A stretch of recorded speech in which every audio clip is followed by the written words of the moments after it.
नमस्कार, आप देख रहे हैं राजस्थान 10 बजे और आपके साथ में विजेंद्र सोलंकी। संभागवार बड़ी खबरों का सिलसिला शुरू करते हैं और सबसे पहले बात करते हैं कोटा संभाग की। यहां की बड़ी खबर बता रहे हमारे सहयोगी सचिन ओझा। लोकसभा स्पीकर ओम बिरला के प्रयास लाए रंग और ऑक्सीजन की कमी से जूझ रहे अस्पतालों को मिली संजीवनी। 28 मीट्रिक टन से भरा ऑक्सीजन टैंकर पहुंचा कोटा और कल आएगी प्रदेश की पहली ऑक्सीजन ट्रेन। कोरोना की गंभीर परिस्थितियों में लोकसभा अध्यक्ष ओम बिरला संकट मोचक की भूमिका निभा रहे हैं। बिरला के प्रयासों से कोटा बूंदी के गंभीर कोविड रोगियों को आज प्राणवायु मिली। जामनगर से कल सड़क मार्ग से रवाना हुआ ऑक्सीजन का टैंकर आज कोटा पहुंच गया। यह ऑक्सीजन राज्य को आवंटित कोटे से अतिरिक्त है और 28 मीट्रिक टन ऑक्सीजन का लेकर यह टैंकर कोटा पहुंचा है। नवीन अस्पताल के अलावा अन्य प्लांट में भी इस टैंकर को खाली करवाया गया। वहीं प्रदेश की पहली ऑक्सीजन ट्रेन कल सुबह कोटा रेलवे स्टेशन पहुंचेगी। 3 ऑक्सीजन टैंकर लेकर यह ट्रेन जामनगर से सुबह रवाना हुई है और देर रात तक या कल सुबह कोटा पहुंचने की संभावना है। इन टैंकरों के माध्यम से 40 मीट्रिक टन से अधिक ऑक्सीजन कोटा को मिलेगी। कोटा के साथ ग्रामीण क्षेत्रों के CSC पर भी ऑक्सीजन की पर्याप्त उपलब्ध कराई जाएगी। दरअसल कोटा बूंदी में ऑक्सीजन की कमी के कारण मरीजों को भर्ती करना चुनौती बन गया था और अस्पताल प्रशासन वेंटिलेटर लायक मरीजों को भर्ती करने से मना कर रहा था। इन ऑक्सीजन टैंकरों के आने के बाद अब ऑक्सीजन की समस्या दूर होगी और अस्पताल में भर्ती मरीजों के साथ नए मरीजों को भी राहत मिलेगी। बिरला ने अस्पताल प्रशासन को अब निर्देश दिए हैं कि वह मरीजों को भर्ती करने से मना नहीं करें, क्योंकि पर्याप्त मात्रा में ऑक्सीजन कोटा पहुँच रही है और आगे भी कमी नहीं आने दी जाएगी। बीकानेर संभाग की बड़ी खबर बता रहे हमारे सहयोगी लक्ष्मण राघव। बीकानेर में लगातार बढ़ रहा है कोरोना। आज भी 889 कोरोना पॉजिटिव मरीज हुए रिपोर्ट, तो वहीं 10 कोरोना पीड़ितों की गई जान। इस बीच कलेक्टर नमित मेहता लगातार कर रहे हैं मॉनिटरिंग। प्रयास यही बेहतर स्वास्थ्य सेवाओं के साथ ऑक्सीजन भी उपलब्ध हो। आज देर रात तक 2 ऑक्सीजन टैंकर पहुँचने की बात भी कही जा रही है। इस बीच बीकानेर पूर्व की विधायक सिद्धि कुमारी ने एक पहल करते हुए अपने विधायक कोष से 1 करोड़ की राशि स्वीकृत की है। उन्होंने ये राशि PBM हॉस्पिटल में ऑक्सीजन प्लांट लगाने के लिए स्वीकृत की। इस आशय का एक पत्र उन्होंने जिला परिषद के मुख्य कार्यकारी अधिकारी को भेज भी दिया है। सिद्धि कुमारी का कहना था कि ये वक्त है जब हम अधिकाधिक विधायक कोष का इस्तेमाल कोविड से संघर्ष में करें। तो कुल मिलाकर कहा जा सकता है प्रशासन, पक्ष विपक्ष सब यही प्रयास कर रहे हैं कि कोविड की चुनौती से कैसे भी बीकानेर ये जंग जीत जाए। अजमेर संभाग की बड़ी खबर बता रहे हमारे सहयोगी नवीन जोशी। कोरोना कहर के बीच कपड़ा नगरी में रोज जलती चिताओं के साथ ही परिजनों की जो चित्कार सुनने को मिल रही थी, इस बीच आज एक राहत की खबर आई। कपड़ा नगरी में राहत की खबर ये आई कि जहां एक और भिलवाड़ा डेयरी ने सरस हेल्पलाइन नाम से कोविड के पेशेंट्स की मदद के लिए एक हेल्पलाइन सेंटर खोला, वहीं जो सबसे बड़ी मदद युवाओं के लिए आज भिलवाड़ा डेयरी ने शुरू की। भिलवाड़ा डेयरी के चेयरमैन रामलाल जाट ने इस मदद की घोषणा की। इस मदद के अनुसार आने वाले समय में कपड़ा नगरी के जो युवा हैं जिनकी उम्र 18 से 45 साल के बीच है, उनकी जो वैक्सीनेशन का खर्चा उठाने के लिए भिलवाड़ा डेयरी ने पहल की है। करीब 2 करोड़ रुपए की मदद किसानों व दूध उत्पादकों की तरफ से की जाएगी। ये पैसा वैक्सीनेशन के लिए किसानों और दुग्ध उत्पादकों द्वारा दिया जाएगा। किसानों और दूध उत्पादकों को 2 रुपये प्रति लीटर जो अनुदान मिल रहा है राज्य सरकार से, वो अनुदान 2 रुपये का वो पूरा का पूरा वैक्सीनेशन के कोटे में दूध उत्पादक जमा कराने को तैयार हैं। वहीं आज भिलवाड़ा डेयरी में सरस हेल्पलाइन के नाम से कोविड सेंटर खोला गया। इस कोविड सेंटर के माध्यम से आयुर्वेद के चिकित्सक गाँवों में संचालित होने वाले दूध उत्पादक संघों के दूध उत्पादक हैं, उनको मदद पहुँचाएंगे। भिलवाड़ा जिले में करीब 27,000 के आसपास दूध उत्पादक संघ सक्रिय है, जिनमें हजारों किसान व दूध उत्पादक जुड़े हुए हैं। भिलवाड़ा सरस डेयरी के हेल्पलाइन की मदद से जहां एक तो ग्रामीण क्षेत्रों में कोविड को लेकर फोन पे हुआ वर्चुअल माध्यम से मदद मिलेगी, वहीं भिलवाड़ा जिला मुख्यालय पर जो जिला चिकित्सालय है उस पर ग्रामीण क्षेत्रों से आने वाला दबाव भी कम होगा और खास तौर से प्रारंभिक तौर पर कोविड के जो पेशेंट आ रहे हैं उनकी जो अनावश्यक भीड़ जिला मुख्यालय पर आ रही है उसको रोकने में भी इस हेल्पलाइन से मदद मिलेगी। हेल्पलाइन का शुभारंभ जिला कलेक्टर शिव प्रसाद एम नगाते ने किया। इस मौके पर CMHO मुश्ताक खान के साथ साथ पूर्व चेयरमैन ओम नारनीवाल भी मौजूद थे। बाद में डेयरी चेयरमैन रामलाल जाट ने शहर के उद्योगपतियों व अन्य समाज सेवियों से अपील की कि वह भी भीलवाड़ा डेयरी को है दूध उत्पादकों द्वारा मदद के लिए जो हाथ बढ़ाया इससे प्रेरणा लेकर पहल करें।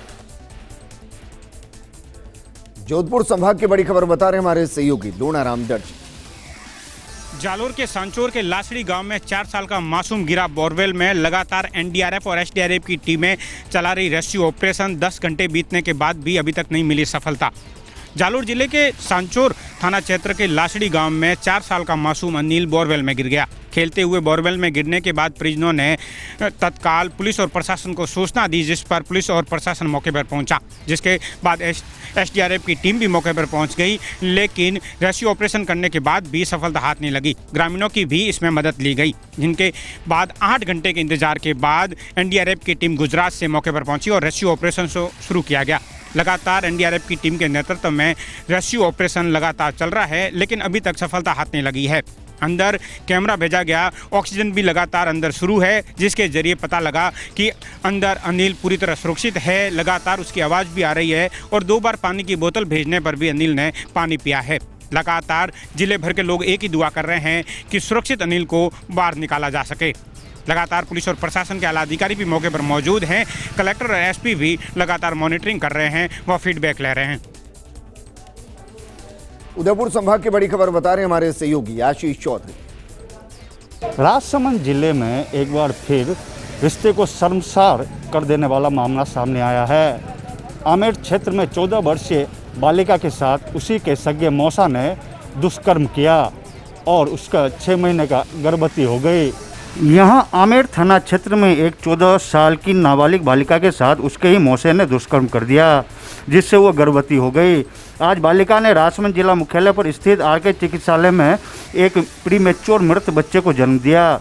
आमेर थाना अधिकारी दलपत सिंह ने बताया कि आमेर क्षेत्र की रहने वाली नाबालिग पीड़िता के साथ उसके सगे मौसा शंकर लाल ने करीब 5 से 6 माह पहले दुष्कर्म किया था, जिससे पीड़िता गर्भवती हो गई। पीड़िता को इलाज के लिए जिला मुख्यालय पर स्थित आरके अस्पताल में भर्ती करवाया, जहां उसने एक मृत बच्चे को जन्म दिया। पीड़िता की रिपोर्ट पर आरोपी शंकर लाल के खिलाफ मामला दर्ज कर लिया है। साथ ही डीएनए टेस्ट के लिए भ्रूण को भी सुरक्षित रखवाया है।